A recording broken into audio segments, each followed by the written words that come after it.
Few rulers in European history have inspired as much fascination and controversy as King Ludwig II of Bavaria. Known variously as the Fairy Tale King, the Swan King, and more darkly as the Mad King, Ludwig's life was defined by romantic idealism, artistic obsession, and political detachment. His reign produced some of the most iconic architectural wonders in the world.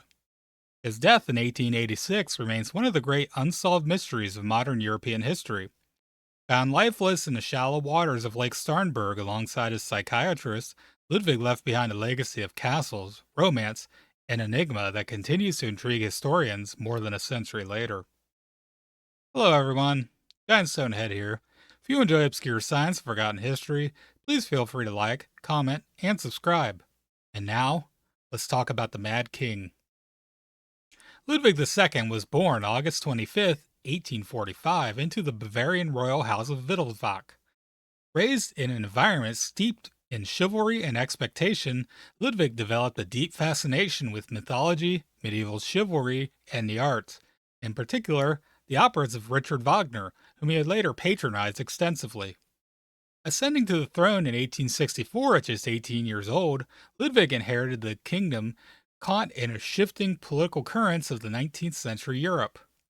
Prussia's rise under Otto von Bismarck threatened Bavaria's autonomy, and Ludwig proved ill suited to navigate these geopolitical challenges. Rather than focusing on governance, he increasingly withdrew into a private world of imagination and artistic expression. His detachment from political affairs was widely noted. While Bavaria became integrated into the German Empire, Ludwig distanced himself from court politics and devoted his time to personal pursuits, especially architecture and the arts. Ludwig's most enduring legacy lies in his castles, grand, fantastical constructions, the stuff of fairy tales. Chief among them is Neuschwanstein Castle, perched dramatically in the Bavarian Alps. Inspired by Wagnerian opera and medieval romance, it embodied Ludwig's vision of a mythic past. He commissioned Linderhof Palace and Herrenchiemsee, each reflecting his obsession with grandeur and escapism. These were not merely residences, but immersive environments designed to transport the king into a world of fantasy. However, his ambition came at a cost. Ludwig financed these projects largely through personal funds and loans, leading to mounting debts that alarmed the Bavarian government. His ministers grew increasingly concerned that his spending, and his erratic behavior, would threaten the stability of the state. His financial pressure intensified. Ludwig became even more reclusive. He preferred nighttime activities, avoided public appearances, and communicated with servants and officials through written notes rather than direct conversation. His isolation deepened the perception that he was unfit to rule. By the mid 1880s, Ludwig's behavior had become a political liability. In 1886, a panel of psychiatrists led by Dr. Bernard von Guden declared the king mentally unfit to govern, diagnosing him with paranoia. This was despite the fact that they had not conducted a thorough personal examination. This diagnosis provided a legal pretext for Ludwig's removal from power. On June 10, 1886, he was deposed, and his uncle, Prince Luitpold, assumed regency. The circumstances of his diagnosis remain controversial. Some historians argue that Ludwig's eccentricities, while extreme, did not necessarily constitute insanity. Instead, they suggested that political motivations played a significant role in his deposition. His ministers, frustrated by his spending and disengagement from the affairs of state, may have used the diagnosis as a convenient tool to remove him. Within days of his removal, Ludwig was placed under supervision at Berg Palace on the shores of Lake Starnberg, where he would soon meet his end. Let's stop the narrative for a moment to take a deeper dive into the Mad King's medical history as we know it. It looks as if there was a documented family history of psychosis in his aunt Alexandria and his brother Otto. Perhaps the key diagnosis listed was that at 7 months old he came down with a case of meningitis, which upon autopsy was found to have left scarring on his frontal lobes. This was followed by failure to thrive as a child.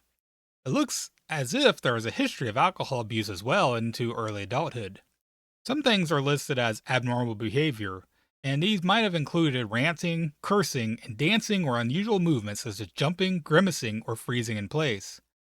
There's also documentation of hallucinations where Ludwig was reportedly heard talking and laughing to himself alone in a room. These seemed to become more pronounced in his mid to late 30s, where he also began to express violent fantasies and also assault around 30 servants. One servant, a footman named Mayer, was assaulted so badly he had to wear a face mask to cover the scars. So, what to make of this? It's hard to say. The psychiatrists of his day diagnosed Ludwig with paranoia, but they did so from a distance. It is clear that there were long-standing issues that were rooted both in his family history of psychiatric illness and in his early bout with meningitis, coupled with an early failure to thrive stemming from the infection. It's clear he suffered something like schizophrenia or related condition, judging by the hallucinations and erratic movements or behaviors. It's also likely that scarring on the frontal lobes could have caused a type of frontotemporal dementia that also explains some of the erratic and unregulated behavior that worsened over time. With all this in mind, let's return to Ludwig at Lake Starnberg. On June 13th, 1886, just 3 days after his deposition, Ludwig took an evening walk along Lake Starnberg with Dr. von Gudden. The two men were last seen around 6:30 p.m. When they failed to return, a search was launched. Hours later, both bodies were discovered in shallow water near the lake's edge. Ludwig was dead at only 40 years old. The official explanation? Ludwig had ended his own life by drowning, and Gudden had died attempting to save him. Almost immediately, doubts began to surface. Several puzzling details cast suspicion on the official narrative. First, the bodies were found in water reportedly no deeper than waist height, raising questions about how an experienced swimmer could drown there. The king had spent his childhood summers at the lake, and he was considered a strong swimmer. Second, there was no water in Ludwig's lungs in a subsequent autopsy. Third, the psychiatrist Gooden's body showed signs of violence, which included injuries consistent with strangulation or a struggle. These anomalies fueled speculation that Ludwig's death was not a straightforward suicide.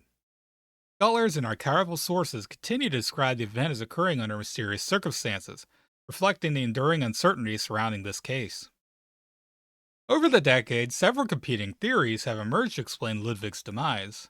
The official version holds that Ludwig, despondent after his deposition, walked into the lake and drowned. Gooden may have attempted to intervene and was killed in the process. The modern interpretations suggest dry drowning or cardiac arrest triggered by cold water as possible explanations for the lack of water in his lungs. Ludwig struggling with the doctor would have explained the injuries found on his body. Again, the autopsy showed that a case of meningitis Ludwig had suffered as an infant left scars on his frontal lobes, resulting in frontal temporal atrophy. This could have accounted for the madness of the Mad King. He suffered from what amounted to a case of frontal temporal dementia.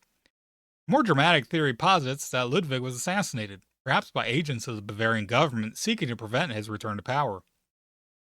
Rumors of gunshots, secret witnesses, and suppressed evidence have persisted for generations. One account even claimed that Ludwig was shot while attempting to escape by boat, although there's no physical evidence to confirm this. Another possibility is that Ludwig attempted to flee captivity, leading to a confrontation with Gudden. In the struggle, Gudden may have been killed, and Ludwig either drowned or suffered a fatal medical event. Despite, or perhaps because of, the mystery surrounding his death, Ludwig II has become a legendary figure. During his lifetime, he is criticized as an impractical dreamer. Today, he is celebrated as a visionary patron of the arts. Ironically, the castles that nearly bankrupted him have become some of Germany's most valuable cultural and economic assets, drawing millions of visitors each year. His life embodies a paradox, a ruler who failed politically but triumphed culturally.